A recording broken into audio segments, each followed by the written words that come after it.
तेज बारिश शुरू हो जाती है और भयंकर बाढ़ आ जाती है। बाढ़ का पानी गांव के सब घरों में घुस जाता है और गांव के लोग घर छोड़कर इधर उधर भागने लगते हैं। ठाकुर की हवेली भी बाढ़ से नहीं बच पाती, मगर सोना का कागज का घर बाढ़ में भी शान से खड़ा रहता है। वो बाढ़ के पानी पर तैरने वाला जादुई घर बन जाता है। ये कहानी है कागज के खिलौने बनाकर बेचने वाली गरीब सोना की। सोना अपने पति अमर और बेटी लता के साथ दीपालपुर गांव में रहती थी। वो रंग बिरंगे कागज से तरह तरह के खिलौने बनाकर गांव के बाजार में बेचती थी। लो भाई, आ गई सोना, कागज के खिलौने वाली सोना। कागज की नैया, कागज का सिपहिया, कागज का घर, कागज के फूल, जो अच्छा लगे खरीद लो। ए सोना, ये कागज का फिरकी और नैया कितने का दिया बहन? ना कम ना ज्यादा, सब मिलके 50-50 रुपया। कहो तो दूं? हाँ, ये दे दो। सोना कागज के ऐसे सुंदर खिलौने बनाती थी कि देखने वालों की नजर उन पर से हटने का नाम ही नहीं लेती थी और इसीलिए उसके खिलौने हाथों हाथ बिक जाते थे। हेलो, बिक गया सब माल, आज तो अच्छी कमाई हो गई। एक दिन सोना बाजार में खिलौने बेच रही थी कि तभी उसके पास एक गाड़ी आकर रुकती है। उसमें से सोना का पति अमर और 2 महिलाएं बाहर आती हैं। सोना, ये दोनों तुमसे मिलना चाहती हैं। देखिए, मेरा नाम नेहा है, हमारा कागज के खिलौने का कारोबार है। हमने सुना है कि आपके गांव में कई महिलाएं कागज के खिलौने बनाती हैं, इसीलिए हम आपके गांव में कागज के खिलौने बनाने की एक छोटी सी प्रतियोगिता रखने जा रही हैं। उस प्रतियोगिता में जो महिला प्रथम आएगी उसे हमारी तरफ से 1 लाख का इनाम मिलेगा और उसके बनाए सब खिलौने हम खरीदेंगे भी। ये सुनकर सोना बहुत खुश होती है और उन महिलाओं से कहती है, पर इससे आमदनी कितना होगी मेम साहब? पूरा महीना खिलौने बनाओगी तो समझो लाख भर की कमाई हो जाएगी आपकी। सोना के बगल में ही छन्नो नाम की एक अन्य महिला भी कागज के खिलौने बनाकर बेचती थी। लाख रुपए की बात कान में घुसते ही छन्नो का चेहरा खिल उठता है। ये लाख रुपया की कमाई तो अब छन्नो का ही होएगा। आखिर हमरा बलम किस दिन काम आवेगा रे? छन्नो का पति रघु गांव के दबंग जमींदार ठाकुर कुंदन सिंह का खास लठैत था और गांव में वही होता था जो ठाकुर चाहता था। इसीलिए छन्नो रघु को सारी बात बताते हुए कहती है, देख लो बलम जी, जो हर महीने लाखों की कमाई चाहिए तो हमारा साथ तो देना ही पड़ेगा। हाँ, पर मैं क्या साथ दे सकता हूँ? अरे हमरे नादान बलम जी, का इतना भी नहीं समझते? ओ सोना से बढ़िया खिलौना तो पूरे गांव का कोई भी महिला नहीं बना सकत है। फिर वो ई प्रतियोगिता में भाग लेगी तो हमरा नंबर कहाँ से आएगा जी? तो ये बात है, फिर ठाकुर किस मर्ज की दवा है? समझो सोना तो गई काम से। रघु ठाकुर कुंदन सिंह को इस बारे में बताता है और उनकी खुशामद करते हुए कहता है, देख लो मालिक, ये तो तभी हो सकता है जब वो सोना प्रतियोगिता में हिस्सा ना ले। 2.5 किलो का एक मारूं? सुन बे रघु, तू मेरा खास आदमी है, समझ ले तेरा काम बन गया। वो सोना तो क्या, उसका बाप भी इस कंटेस्ट में हिस्सा नहीं ले पाएगा। चल मेरे साथ। ये कहकर ठाकुर कुंदन सिंह रघु और अपने कुछ और आदमियों के साथ गाड़ी में सवार होकर सोना के घर जा पहुंचता है। अरे ठाकुर साहब, आप कोई काम था तो मुझे बुलवा लेते मालिक। 2.5 किलो का एक मारूं? अबे तेरी जोरू कहाँ है बे? बुलाओ से। पर वो तो घर पर नहीं है मालिक। 2.5 किलो का एक मारूं? तो सुन बे, उसको समझा देना अगर उसने कागज के खिलौने बनाने वाले कंटेस्ट में भाग लिया तो भाग्य फोड़ दूंगा तुम्हारे, घर जला दूंगा और गांव से निकाल दूंगा। अगर आप यही चाहते हैं तो यही होगा मालिक, यही होगा। सोना हिम्मत और हौसला रखने वाली औरत थी, इसीलिए जब अमर उसे इस बारे में बताता है तो वो ठाकुर से डरने के बजाय उसका विरोध करने पर उतर आती है।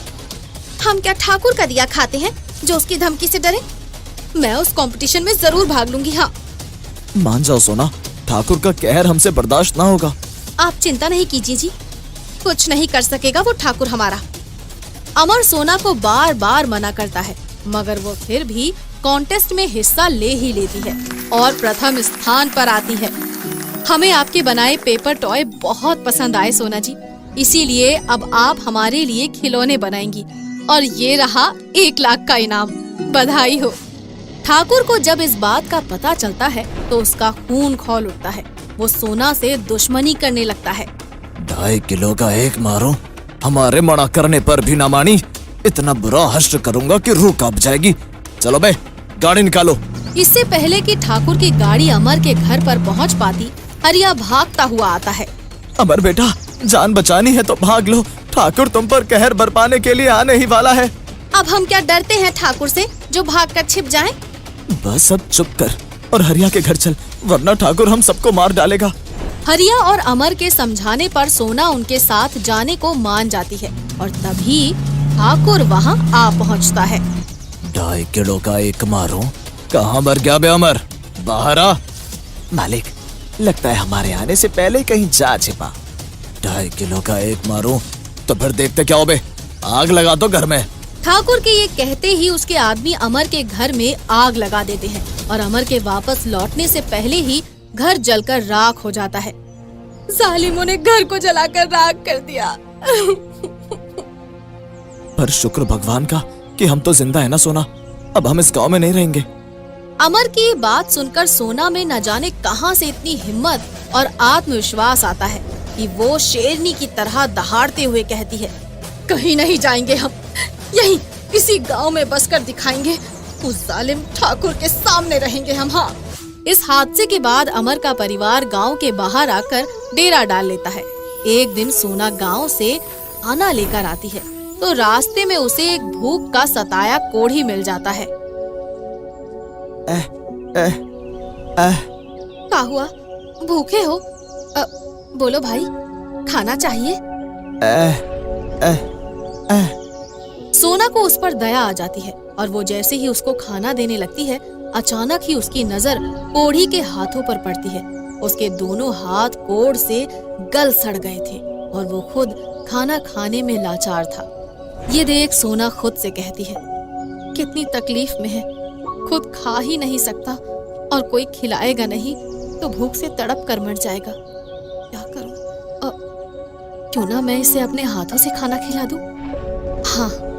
यही सोचकर सोना उस कोढ़ी को खाना खिलाने लगती है और फिर जैसे ही वो उसे खाना खिलाती है, कोढ़ी तुरंत एक अलौकिक युवक में बदल जाता है और सोना से कहता है, मैं एक इच्छाधारी नाग हूँ सोना, मैं तुम्हारी दुख तकलीफ से वाकिफ हूँ। मैं तो बस तुम्हारी दयालुता और इंसानियत की परीक्षा लेना चाहता था और मैंने ये समझा कि जो इंसान किसी कौड़ी से घृणा या नफरत किए बिना उसे अपने हाथों से खाना खिलाने को तैयार हो जाए, भला उसके हाथ ईश्वर के हाथों से कम कैसे हो सकते हैं। ये सुनकर सोना के मन को खुशी मिलती है और वो फिर से चलने लगती है, मगर तभी वो युवक कहता है, सुनो, तुम कागज के खिलौने बनाती हो ना, आज से तुम्हारे हाथों में वो जादू होगा कि तुम अपने मन में जो भी सोचकर किसी कागज को छुओगी, वो कागज वैसा ही बन जाएगा। ये कहकर वो अलौकिक युवक अदृश्य हो जाता है और सोना खुशी से फूली नहीं समाती। वो इधर उधर से ढेर सारे कागज इकट्ठे करने में लग जाती है। सोना, तुम इतने सारे कागज क्यों इकट्ठा कर रही हो? हम इनसे अपना घर बनाएंगे जी, कागज का आलीशान घर। ये सुनकर अमर हैरानी में पड़ जाता है और सोना से कहता है, अरे ये क्या पागलपन सवार हो गया तुम पर? भला कागज का घर तो पानी में गल सकता है, आग में जल सकता है और आंधी तूफान में उसके परखच्चे उड़ सकते हैं। आप देखती जाओ जी, ऐसा कुछ भी नहीं होगा। ये कहकर सोना दिन रात कागज का घर बनाने में लगी रहती है और एक आलीशान घर बना ही लेती है। फिर घर में लगे कागज को छूकर मन ही मन कहती है, ये कागज लोहे से भी मजबूत हो जाए बस। सोना के ये कहते ही घर में लगा कागज लोहे से भी मजबूत हो जाता है। सोना अमर से कहती है, अब आप इस घर में लगे कागज का एक छोटा सा टुकड़ा ही उखाड़ या फाड़ कर दिखा दो तो आपको मान जाऊंगी मैं। हाँ। सोना के ये कहने पर अमर बहुत कोशिश करता है, मगर कागज का जरा सा टुकड़ा भी उखाड़ या फाड़ नहीं पाता। कमाल है, ये कागज तो लोहे से भी मजबूत है, पर ये जादू हुआ कैसे? अमर के ये कहने पर सोना उसे सारी सच्चाई बता देती है और फिर जो भी उनके कागज के घर को देखता है हैरान रह जाता है। अरे देखो देखो, सोना का कागज का बना घर तो कितना आलीशान है। दैया, इसका आगे तो बड़ा बड़ा कोठी बंगला भी फेल हो जाए।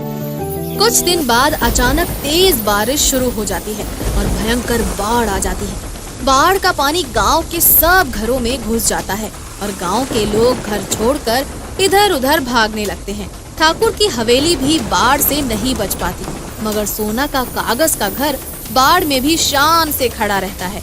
वो बाढ़ के पानी पर तैरने वाला जादुई घर बन जाता है। अबे जल्दी से कुछ करो, वरना हम सब बाढ़ में डूब कर मर जाएंगे। मालिक, पूरे गांव में एक सोना का कागज का घर ही है जो आपको बाढ़ से बचा सकता है। अरे जल्दी से वहाँ चलो।